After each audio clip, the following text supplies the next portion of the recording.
Okay, as far as stipulations in a stipulation draft goes, I say bring it on. Just like the cheerleading musical. Bring It On was not a musical. They made it into a Broadway musical. Get with the times.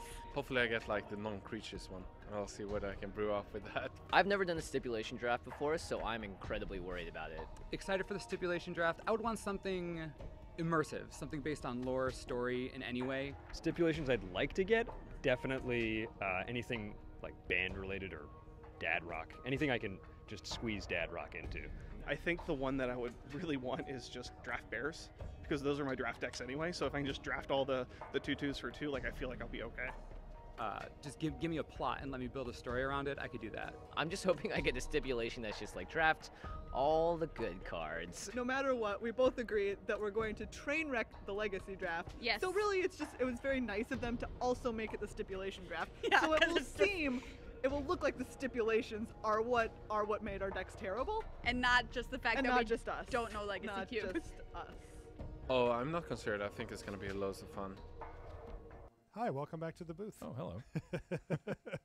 And so you can see that the players are just about ready to go, and we're going to be down in the feature match area momentarily here to watch some of these drafts unfold. Now, again, the ones that we've chosen here, we've got Jimmy, who's on WorldNet. Oh no, we got Wedge actually. That isn't right. What is he doing down there? Oh, because he's got the disaster movie, so they just paired up the subjective one. That's what happened there. I see that. I'm a little disappointed. That is our choice. I know. Well, we can check in. We can check in. We'll with check Jimmy. in with him. Yeah, because and we I have can we have actually bring access it to. up. Again, the advantage to doing computer that we want, so we can actually that's look at 4 any seconds drafter. left on the clock there. He's picked Crux of Fate here. I'm I see. assuming that we're watching. This is the Wedge disaster. here. This seems like disaster movie. Crux of Fate, I have That's to pretty say, good. is very good. So staying on color could be upheaval. That's there you go. There's your disaster movie there. Yeah, Nissa Vastwood Seer is a tough sell for a disaster movie. Yeah, I think so. Upheaval is not. That's easy. That comes out really well. Yeah, I think. Look at the picture. Yeah, I mean the picture alone just sort of sells it. I think Lightning Strike you could maybe make an argument for, but Upheaval's pretty solid. As you can see from that wide shot, we have. I like Lightning Strike. It's like a small disaster movie. Mm-hmm. It's like a short film. Yeah. Instead of an earthquake, it's just one tree. Real quick. We have Matt Tabak and Brian David Marshall from coverage there to not to in previous years these subjective things have gotten into sort of a I don't want to say an argument, but it has ended up with the I've been on that end of it. It's an argument, buddy. Don't pull any punches here. The players trying to worm their way into taking the picks that they want, and that's not happening this year. What, they can just take whatever they want? No, they're just the judges, Matt and Brian are not allowing themselves to be open to being swayed. They are just like no. They're gonna put the hammer down. If someone's trying to take, like if Wedge here, let me see, what would be a terrible pick? Gideon Jura doesn't sound especially, not that they'd want that, but that doesn't sound like a disaster movie. So they'd be like, oh, I want to take Gideon because maybe no, shutting it down. It would just be done. Yeah. What do you think he's going to take here? Scab Clan Rampager? What is that? Malicious Affliction. Oh, that sounds like a great movie. Yeah, you want to go after this?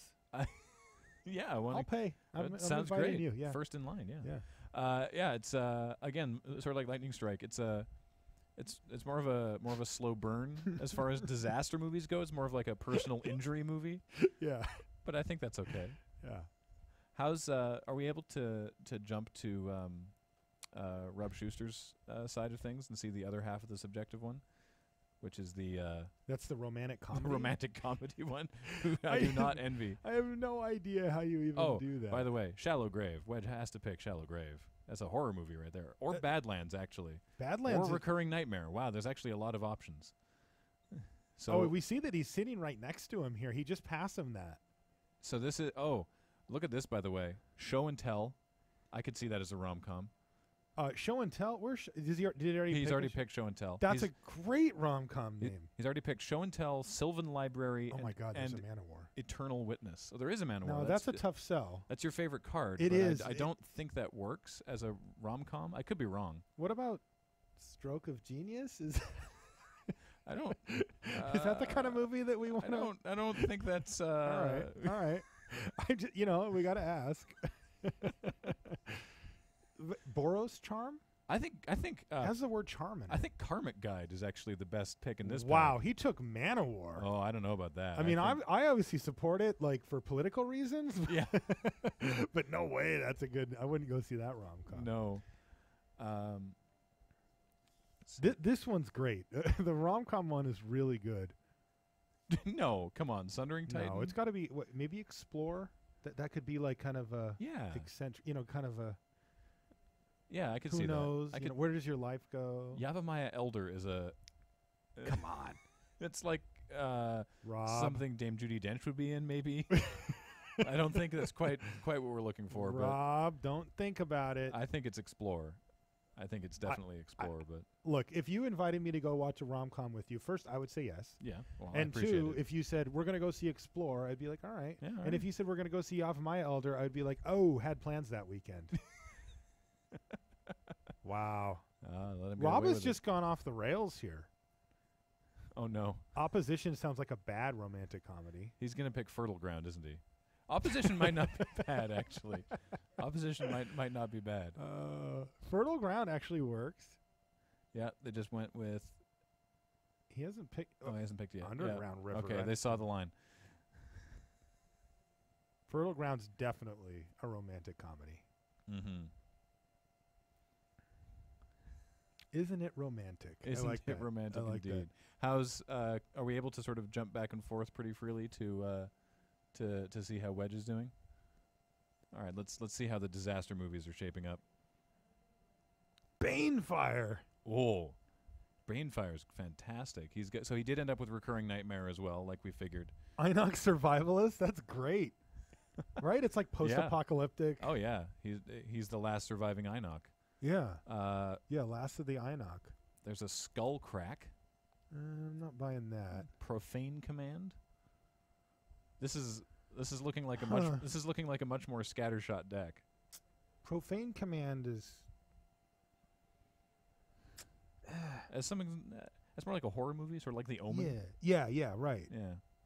Summoning Trap. No, not so much.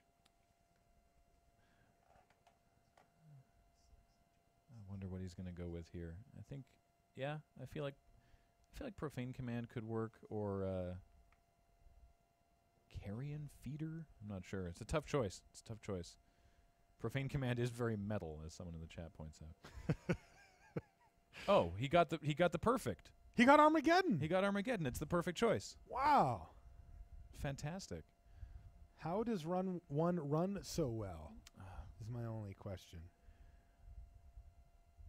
So you're taking a quick peek in on Jimmy Wong, correct? I am, and I got to say, I like where Jimmy's going here. I like Jimmy the has cut of his jib, as we say in the business. Now, that makes perfect sense, though, because we're about halfway through the pack, Mm-hmm. and he's on the World Knit stipulation. So he's allowed to play. It's going to end up being basically any mana, he can play a bunch of vivid lands. He's going to be able to cast all of his spells. Yeah. The question is, what are those spells? And so far, he has a 7-drop, a 7-drop, and an 8-drop. Now, he's also got some cheaper cards to help kind of fuel things forward as well. And he almost took a land here and then was like, wait, no. You don't need the land. Don't need that. We also note he's. It looks like he's getting. Is he getting passed from? Oh yeah. Hang on. Let's, Are you coming to my screen? Oh yeah. You're on screen right now. Oh. Hit that Well, full screen there. I wasn't ready for that. I was just checking in myself. Maybe. There we go. There we go. Full screen mode. Yes, indeed. I'll have to hide the taskbar or something. Yeah, that's why I was verbalizing all of these cards. Esports. We have. He's now selected Dual Caster Mage. I mean, I guess. Oh no, thinking about Dromoka. Okay. Dragon Lord Dromoka, Yeah. that seems fine. I mean, his curve, like, that is actually his #1 consideration with WorldNet. Mm-hmm. So again, this is the this is the WorldNet stipulation, which means that Jimmy has to play every card he drafts, which is, you know, in Cube is not necessarily a downside, and is No. probably an advantage. Yeah, I mean, I want this. Like, I want the freedom of being able to cast every card that I draft one time. Like, I wish I could do this in a regular cube. Yeah. I mean, because you look at it, right, and you think, yeah, but when you get down to the bottom of the pack, it gets a little sketchy. And that's not entirely untrue, but, like, look at his last couple of picks. Like, he just picked up a Guilt Leaf Winnower. That's a perfectly fine Magic card. Yeah. I mean, in Cube, you get good cards typically right to the end. And I note that Jimmy's kind of trying to stay broadly on color. Why? I don't know. I see it, too. Just pick the best cards. You don't have to be on color. Yeah, he passed a Flame Slash a little while ago, and I was like, oh, that seems good. And he's like, take a Okay, well, free there we draw. go. There's a Devil's Play, which I guess is fine. I think it's pretty good. Hmm. I mean, he can always flash it back. That's true. You can always flash it back. And then he gets unlucky and finds a land last. Yeah, of course. Which So is now funny. he has to play. Well, you know, that might be helpful because the Vivid lands are going to run out of counters eventually. Good point. And All right, they- let's see they what come in this next, tapped. because now this is where the true freedom comes in, right? He's going to open up this next pack, and he can just take anything he wants out of this pack. So just whatever the best card is that fits what he's trying to do, he can take it. So there's an Ajani, there's an Erebos' Titan. It looks like he's definitely considering Ajani. There's Don't know why. Though this pack is a little weak for what he's doing. that's fair. What would you? Yeah, there's no sort of. I just would like, take one of the two sweepers. I would take a Supreme Verdict or a Languish here. Mm-hmm. That makes And, sense. you know, if given the choice, I would take the Supreme Verdict because I can cast them both equally, and one of them kills everything and can't be countered. I'm pleased to see that Languish will be joining the Legacy Cube. Agree.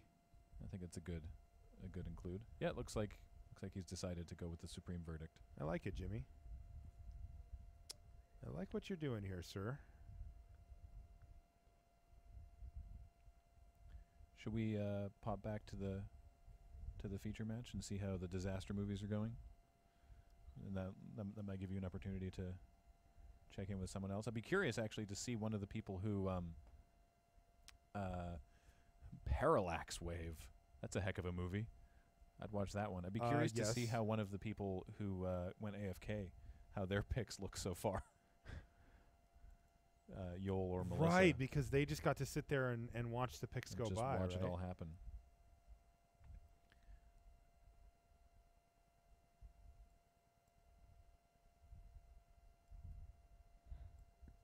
Looks like since we left, Wedge has picked up Tectonic Edge, Love it. Godless Shrine. Yeah, it was one of his last picks. That's We'll pretty forgive good. him. That's all right. Corpse Dance. I gotta say, Tectonic Edge is really good. Yeah. Like That's that a- is that's totally a disaster movie. That's sort of like a Roland Emmerich film. Yeah, Yeah. yeah. Tectonic Edge. I think it got really good on Rotten Tomatoes. Mm-hmm. Yeah. I think so. Great movie. So are you checking in with? No, I'm still on Jimmy, Oh, okay. and I can't figure out how to not be on Jimmy. Desecration Demon. I think that's fair. I don't know. I feel like Unburial Rites is a pretty good possibility. But they went with Desecration Demon. Ah, no, this is the pack that Languish. There we go. This is the pack that we just saw Jimmy open. So obviously Jimmy and Wedge are at the same table. Looks like he's now considering Languish as the disaster movie of choice. Now we do have two separate drafts going here, right? Yes. So the way that this has worked, just so that the teams can't basically can't very easily feed their own teammates, is that the two teams have divided up into two pods, each pod having 4 members of the community team and 4 members of the Wizards team. And I don't know if they're actually also seated. I don't know if we've alternated their seating, but yeah, it is 4 and 4, so they can't just be like, all right, everyone don't take those cards because I need those for this stipulation that I'm doing, because that eliminates the whole point of the stipulation draft, which is that it's meant to be difficult. It's is not meant to be easy. Tell you what, they didn't do that when you and I were in it. No. We had 3 of us in a row, and we figured it out. Yeah. And we were just... Well, we were also drafting Scars?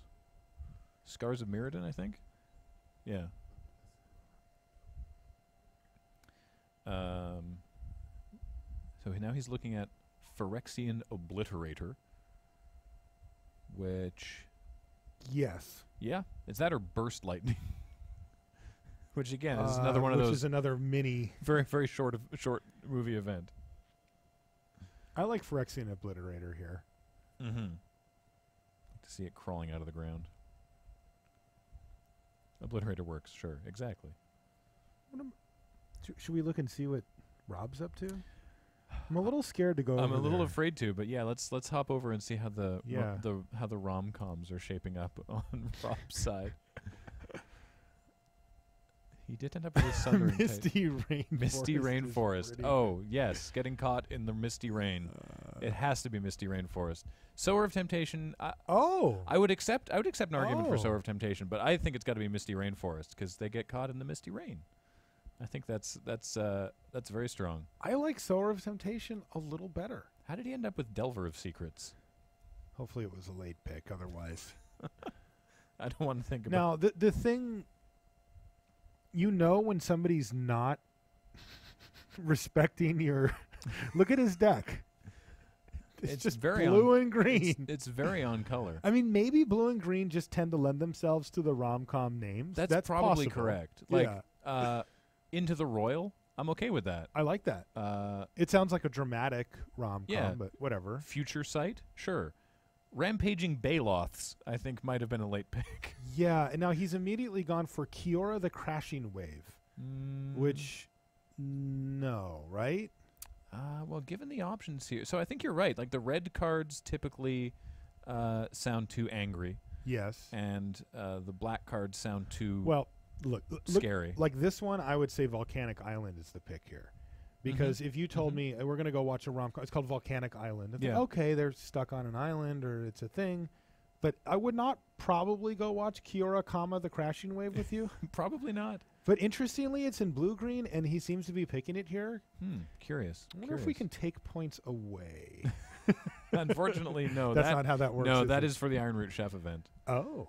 Yes, that's Keep an eye on they will that. be harshly judged for flavor during Iron Root Chef. Jeez, that sounds intense. So I'm just going to say right now, no, Sirach. No. The Hunt Caller. Look at that. He went right to it. No. It's Temple Garden. Temple Garden. Right? Obviously Temple Temple Garden. Forbidden Alchemy sounds like kind of a messed up rom-com. I wonder. As does Dreadbore. I wonder if we're able to get our floor reporter to maybe talk to Robert a little bit. Can we ask him? I kind of demand justification of Surak over Temple Garden. I'd like to hear how he's justifying this terrible movie. Surak, the Hunt Caller. I guess maybe he's trying to say that they're the leads. Maybe Kiora and Surak are the lead. He picked Surak. I don't understand. Thragtusk. Oh man, Judge has been called. The chat is going nuts. Yeah. They do not appreciate this blatant, flagrant fly in the face of the rom-com. The chat was saying challenge. that if you go back to the 1980s, Forbidden Alchemy would have worked perfectly as a romantic comedy too. That's a good point. In the sort of the weird science kind of realm. Speaking of, here's Necromancy. Yeah. Now that's probably not a rom-com, but all right. Let's get a word with Tim Willoughby. He's down there with Rob Schuster right now. Yeah. Okay, I'm down here in the draft area with Rob Schuster. You're drafting a romantic comedy deck. Now, paint us a picture with words. What's going on here? So what we've decided is that, one, blue cards are just plain romantic. I never would have considered that before. And we've gone blue-green here. The green is sort of the primal, funny nature comedies. And the blue is more of the thinking person's comedies, where they're able to find matches after examining the love that was inside them all along. Now, one of the cards that I know quite a lot of people at home would like a little bit more justification for, I guess, is Surak the Hunt Caller. Tell us about that one. So Surak the Hunt Caller, and let me pull him up here so I can gotta hear this, Graham. Take a look at good old Surak here. Surak the Hunt Caller is, well, I don't know if you know this, but he's known for punching bears. That's not necessarily romantic, but maybe he runs into a game warden. And the fact that she falls in love with a person who's actually punching bears, that's a romantic comedy I'd pay to see. Here we have. I don't know what else really. Yeah, this The Factory, maybe? This bit's good. Okay. Either's good. Like, yeah, it's one of those one word. It's like Amelie, right? Dissipate and Fire and Ice. Fire and Fire Ice and is Ice has brilliant. come back. That's Yes. it. Doesn't get any better than that. Exalted Angel, Dualcaster Mage, or Hall of Triumph. They may be met in the Hall of Triumph. I would accept anything except Dualcaster Mage here. Ooh, okay. Scavenging Ooze. Maybe this is. Okay, so we're going to let them carry on drafting now. Matt Tabak there, the ultimate arbiter of whether or not something is or is not a romantic comedy, rounding out pack 2 here, and we'll pass it back to the booth. Okay, so Graham, I have a question. Okay. Now I saw the chat had. Well, they were just calling for DQ. Yeah, which I don't think we're able to do. No, but you designed these things, and I thought it was interesting. So Rob talked his way through Surak there, and I think you and I were more focusing on it as a title, Yeah. right? Like but he was saying He's telling that a there's story. a story within the card that can be a romantic comedy. Are you buying that? Upon hearing him say it, I'm more on board. The idea of the game warden falling in love with a guy who she meets punching the crap out of a bear is you could totally see that. That as a movie's romantic coming comedy. together for you. Yeah, it's sort of it's kind of working for me. So he's and then Shifty Raffellos shows up. There's a triangle perhaps.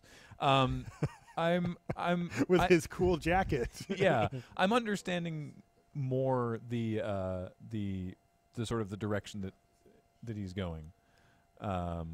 So All right, so you're buying it a little bit. a little bit more, yeah. Okay. Yeah, again, like you say, I was going for sort of the titles of the cards initially, or I was expecting that they would be going for the titles of the cards. Because for the disaster movie, that's definitely happening. Like Armageddon. Guy got et cetera. Armageddon, Exactly. He got the perfect play. We were hoping for that. Yeah, I guess Rob's crafting a narrative here, and I want to hear his whole when he's done with the deck. I want to hear his whole plot line. Okay. I want to hear him, especially if he main decks the rampaging Baloths. I want to hear his justification for that. Now, the stipulation extends to the draft portion only, though, right? Yes, you do not have to play in character. Okay, that's correct. And some of the stipulations. By the way, Tropical Island was a solid. Was pick. very good. That was obviously it was on color, but that was a solid pick. The Tropical Island, Elixir of Immortality. That could be Voyaging interesting. Satyr is not an no. Because for my part, no, I didn't buy that nonsense. That I can't. We've got rules manager Matt Tabak standing behind him, failing to manage and the just rules. not doing his. Yeah. Yeah, I'm gonna have a word with Tabak and probably on the air. Probably, and yeah. we'll see how he justifies. Because if I was standing behind him and he even hovered over Surak the Hunt Caller, I'd be like, "Get out of here! Get out!" I think Elixir's fair. That I one's think fair. That one's Angelic Destiny is strong as well. Actually, isn't Angelic Destiny better? Probably. I think Elixir's fine. Okay. Could be a sort of a medieval fantasy romance, perhaps. Okay. With a vampire? I don't know. And a bottle full of flowers. Or eyeballs. Should we... They're calling for Matt Tabak's head now. Oh, of course. The net gets a little wider. Should we jump back to Wedge and see how the disasters are going? Now, I got to say, I like what Wedge has been doing. Are you able to see any of the AFK folks? Sure. Who do you want to watch? Let's see if maybe you can pull up... You want to see Melissa? Yeah, sure. Let's Okay. Let's pull up Melissa. Yeah, well, we'll stick on Wedge here for a minute and let people get caught up, and I'll bring up Melissa on my screen, and we'll show that. Oh, it looks like Wedge just grabbed a Day of Judgment. That's solid. God, Wedge is just crushing this right now. Yeah. Demonic Pact in this pack. That could totally work. Temple of Malice. Firebolt. Maybe. I don't know. Holy crap, dude. So is this Melissa's? She goof drafted a mono white deck. Do we know that she picked her first Do we know that she let her? Her first 3 auto picks were white. Wow. So this is what she's looking at? Yeah, and then, you can see in her sideboard, she's got a fair number of cards. Don't click on anything. Oh, okay. Don't click on anything. No? Okay. It'll... Oh. Yeah. I was we gonna- can pick for her from our station here. What? No. Yes. Oh, okay. Yes. So we do not want to do that. But, yeah, but you can see on the right-hand side of her screen, you can see her sideboard there. And you can see that she's got some... It's like, well, what are these random... Why is Shallow Grave in here? Why would Carrion Feeder? And remember, her stipulation was basically the way that it plays out is you have to let Magic Online auto-draft your whole entire first pack. Yeah. And then you can come in and pilot it. So she's clearly saved this in a pretty big way, I think. Yeah. This is a pretty phenomenal salvaging of something that could have gone very wrong. I wonder what Yol ended up with if he was so lucky. We'll have to see if we can pop in with him. We will do that. as Yeah, well. if we want to jump back over to either of our movie ones, I can bring that up for you here. Yeah, let's do that. We'll pop back over to this is Disaster Time. Halimar Depths. He just picked up. No, sorry, Dark Depths. Oh, Dark Depths is solid. For disaster movie? Yeah. Oh, yeah, that's great. I wasn't thinking Dark Depths would be a great romantic comedy. I'm not going to talk about it. I mean, I was... Dark... Yeah. I was open to the idea. Fair enough. What the... And this is Yols? Yeah. How is it also We'll jump white? over to Yols and... How is it also mostly white with a little bit of blue? His first 5 auto picks were white. That's amazing. Look at Yols' deck. The AFK... Huh. The AFK drafting seems to be working out pretty well. Now, in Magic Online, if you don't pick, it will just pick the top left-hand... it'll just pick the whatever card is in the top left. No. No? It just picks a random card. Oh, I thought it operated differently than that. No, it's a completely random card from the pack. It doesn't go by rarity, which is what it would if it was the top left. Wow. Yeah. And so he just got a Crusade. And he's got a Mentor or a Oh land my- tax here. Monastery Mentor. Does he have any non-creature spells? Yeah, he's got plenty. Holy smokes. So wow, they really did a great job with these AFK ones. That's hard. Like Yeah. just giving away a pack and just saying, okay, well, what's my best cards out of this? That I got to say, both Melissa and Yol have really done a great job of salvaging these drafts. Yeah. Well, now I'm curious to see something that's just like cratering. There's got to be something going badly out there. Let's see. We could look at Stibbs' deck. He had one of the harder ones with the modern mage. There's also Maria is running horrible Actually, marksman. Oh, you want to see Kenji I Spellbound? want to see Kenji Spellbound. All right, deck. we'll pop back to one of the feature match ones, the rom-com or the we're here back at Robert's. No, Robert, don't pick Winter Orb. I'd be okay with Solemn Simulacrum because he's all alone. It's a slightly sad. Yeah, it's either at the beginning or the end of a rom-com that doesn't work out or something. Sure. But certainly not Winter Orb. And then we'll jump back and see Kenji's Spellbound picks again. I think Winter Orb falls into the category of I'm busy that weekend rom-coms for sure. Yeah, yeah. All right, well, I've got Kenji's deck in front of me here. And again, Kenji's on WorldKnit. No, Sorry, Spellbound. Yeah. Pardon me, we were just looking at WorldKnit. Spellbound, so he can't pick creatures. And it's going okay. Now, one thing that we'll note here is that he is at 19 cards right now. Mhm. So how does he win? I'm looking through. He's got a lot of land. Ashiok is a win condition, so that's one. He'll be able to make playables because he's been picking a lot of land, as you can see over there. Living Death is hilarious. It's just a wrath. It's just a wrath. Yeah. He's got a lot of planeswalkers. He's got a Gideon Jura, an Elspeth, and an Ugin. So he right now has 4 win conditions, cards that can actually win him the game. And he's heavily picking removal because he knows that he doesn't have creatures to interact. Yeah, one thing that he does seem to be missing a little here, well, I shouldn't say that. He has 2 instances of it, which is actually quite good. He's got 2 sweepers, and those are really important because Also, I like that he's got 3 sweepers. I just saw Chroma's Vengeance too. Yeah, he's Holy got smokes. Gideon that turns into creatures, or that turns into a creature. Mhm. Elspeth, which makes creatures, and and Kenji has Ashiok, who can cast your opponent's creatures. So he just picked up another win con with Soren Markov. That can do 2 damage until your opponent's dead. Mm-hmm. So that's good as well. But what I was saying is, it's really important because it's just lopsided. If he casts a sweeper spell, he's just not killing any of his guys, and that's a big deal. Also notice he has the Thespian Stage Dark Depths combo. What? Wow, right next to each other. Sitting in his sideboard. The chat noticed it way before I did. That he can Thespian Stage Dark Depths and get his token right away. That's great. Yeah.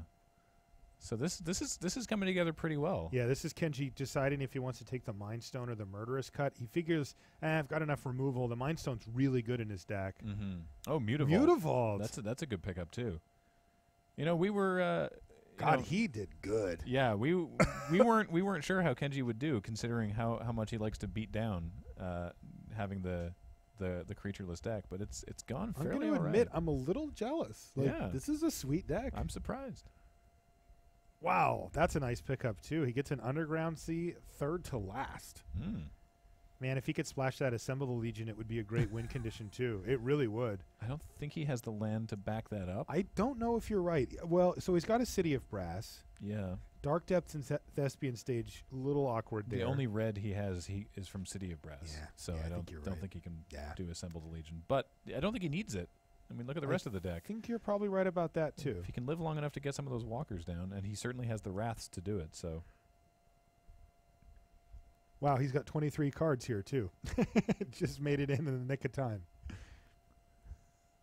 Well, we made playables, everybody. Arachnos is returned too. Yeah, that red splash is very tempting, but don't think he can really do it. Like, this seems like a deck I would happily draft voluntarily. Yeah, I'd play this deck all day. I mean, I've seen people who draft control decks in Cube, and they have like, well, I guess we'll run 2 creatures. Yeah, 3 or 4. So pushing it to the extreme of no creatures still doesn't seem like that bad of a deck. So their draft is over. Let's pop back to the feature match area and see how the Disaster deck ended up shaping out.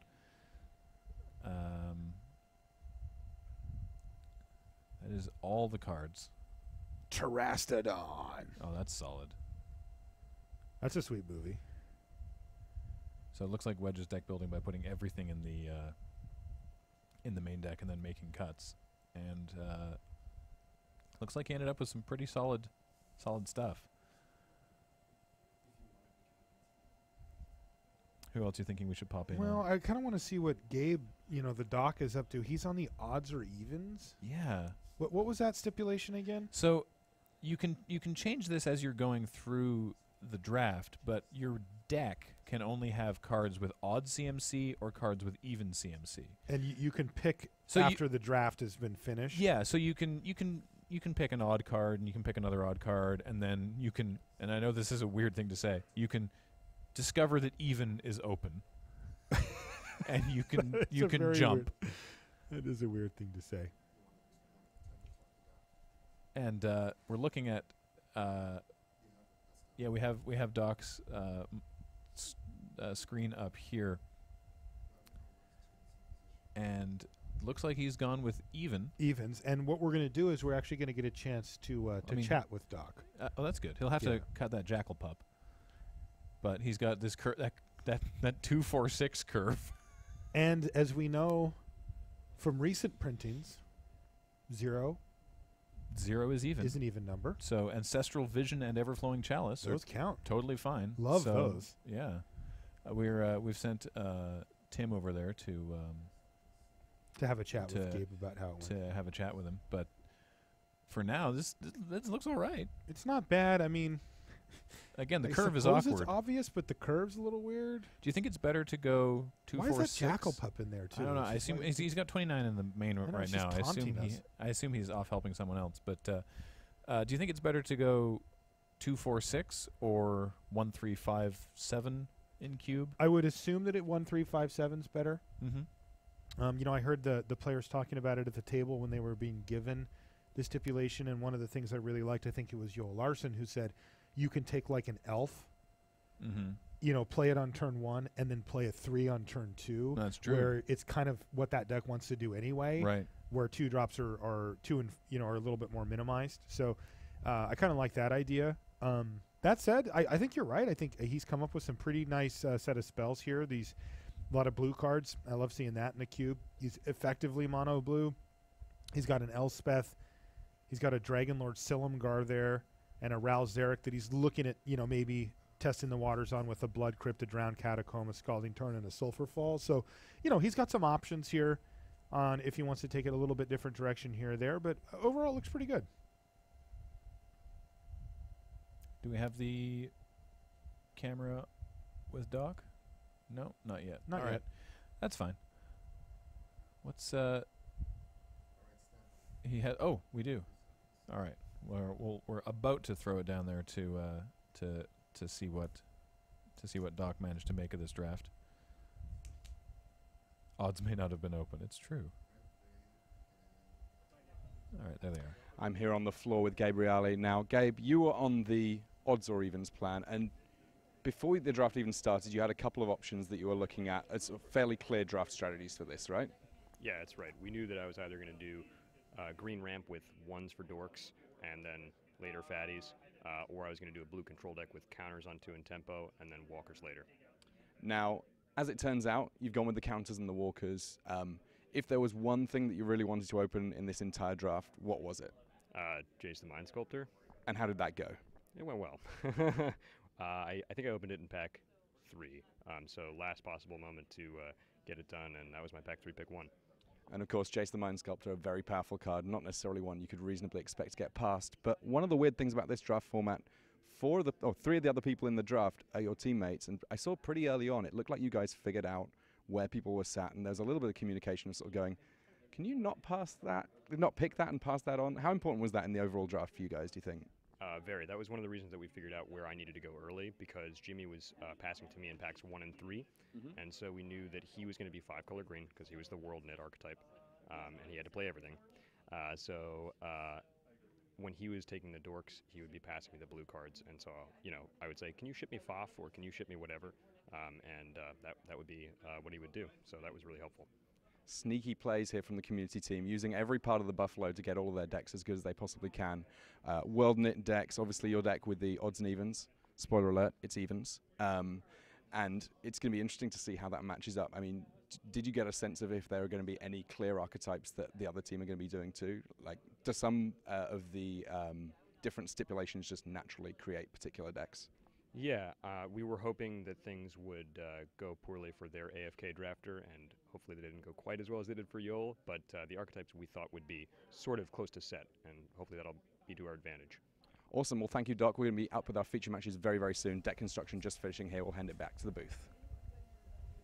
All right. Thank you, Tim Willoughby. And we've got... Well, we're taking a look at his deck. We've been looking at that for a little while there, but he's still got some building to do here, Graham. This thing's not finished yet. No, but I like that he mentioned that they were definitely using the fact that this is a team event to their advantage. Figured out, oh, there we go. There goes the Jackal Pup. He figured out who else was on his team was passing to him and was like, ship me the 4 drops, ship me the 6 drops, send the stuff downstream my way. Yeah, that is the one thing that really makes the Community Cup stand out from a competitive standpoint is that it is truly a team event, and you'll see players jump over during matches to help their teammates out with tough positions. It puts a lot of pressure as well on the really good players out of the group. The elite players like the Yol Larsons, for the community team, and they're going to take the role in many ways of a leader and as a coach. When you and I were in the Community Cup in 2011, it was Luis Scott Vargas, and we lean on him pretty hard. Yeah. It's just at the end of the day, if we have a tough position or we're confused about something, it's what does Luis say? And they're going to be doing that with Yol Larson and the people who kind of take the leadership role on the team too. And I love watching that. It's actually my favorite part about the Community Cup is that teamwork. Yeah, I know that especially for the Battle for Zendikar events this afternoon and tomorrow, that many people of the team are just sort of like, so Yol, what do you think we should pick? Because the full spoiler only came out yesterday, so everyone's been poring over it as much as possible. But so I guess we should look back in on the the decks that we're building in the feature area until See how those came out? see how those came together. So this is the rom-com. Now he did put Rampaging Baloths in there. I definitely want to see if we can get Tim to talk to Robert about the story of the story of the whole deck. If there's some way that Robert can basically defend the deck as a whole. If he can weave the whole romantic plot line together, I'd love to talk to him about that. Because We just sent Tim out. yeah. What, now why is he adding? I what want is to. he I want to doing? see if the chat ends up giving this a thumbs up or a thumbs down. What is he doing with all this?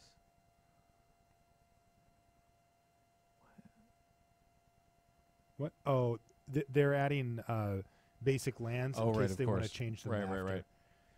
Because of course the tournament structure has to be slightly different here than it would be otherwise because of Well, because we tell them when to go. yeah, Right, because exactly. if they, you guys of course know how Magic Online works, which is that once the timer gets to 0, the tournament starts. Mhm. But when we're covering it, we need to be able to say, hey, hold on for a second, and not have the players use up valuable clock time. So what they end up doing is they'll join in a different room, and they'll play the matches out there. Mhm. And that means that they won't have the ability to add basic lands in between. So Right. we make sure that they add a bunch to their sideboard just in case they want to reconfigure their deck or whatever in between games. Mm-hmm. And then that's how that ends. That's normal, by the way. So here the teams are getting ready, and we're gonna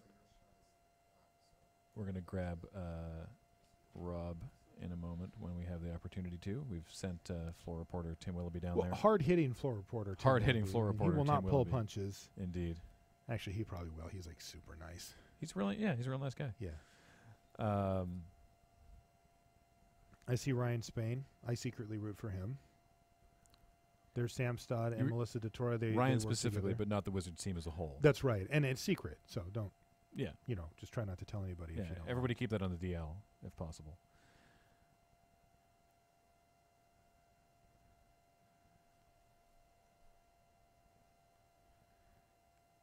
So we're just waiting for Tim to grab Robert. You know what we call him What's up? on coverage? Tim? The Willabeats. The Willabeats? Yeah. Sometimes I even go one step further and call him the Willa Beatdown.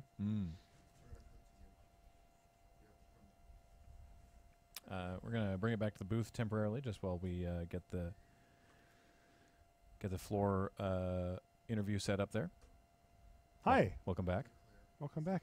Hello. So yeah, we're working on getting Tim set up with his microphone and his camera on Rob, but it's not looking good for Rob from a public opinion standpoint. No. Now, as it turns out, that doesn't really matter for the tournament. No. Like he's not being judged. This isn't a he's being flavor judged. judge. He's being judged. But not from by a tournament by the court of public perspective. opinion. Yeah. No, He's being judged I was harshly. talking about in the realm of the tournament. No. He's not. No, I know. Right? Like, I mean, he could have been. That's true. By Tabak, but he Yep, didn't. yep. He whatever. However he did it, he let Surrak the Hunt Caller as a Well- romantic comedy slide by. Yep. And now he gets to play it. Like he Yeah. he cleared that hurdle, and he can run it in his deck right now if he wants to. So we'll let you at home judge what you think about that. But for the purposes of the tournament, doesn't matter. He got it through our watchful eye, and he's in. The chat not only has judged him, but deemed him guilty. Oh no! Yeah. Wow, that Of- was. I guess bad flavor draft, I guess. I think that Rob can probably take the hit. Yeah, I think he he's, can probably deflect that. Yeah. if need be. You know, one thing about Rob is if for those of you who play a lot of Magic Online and are interested in keeping up on the happenings with Magic Online and the team that makes it, they have a Tumblr now. Mm-hmm. Rob manages that. Yeah. I mean, there's other people that contribute from the team, but it's kind of his thing. Mhm. And so a lot of the answers that you'll see if you go on there to ask questions, he's the one that's writing them and asking questions and reaching out and that kind of stuff. Yeah, it's a good place for that. Much better than, for example, Twitter, with its character limit and easy to get sort of lost in a comment thread. It's a much better place for sort of not searchable. Exactly. Yeah. Much better place for a ask a question, receive a response, thing like that. So Yeah, I know that the Magic Online team has been working on ways to interact more with the community of the user base and to, you know, kind of get out there with that. And I think that this is just, you know, one of the latest in a long line that they're going to be doing. So, all right, well, why don't we send it down to Tim Willoughby, who is with the guilty party, Rob Schuster.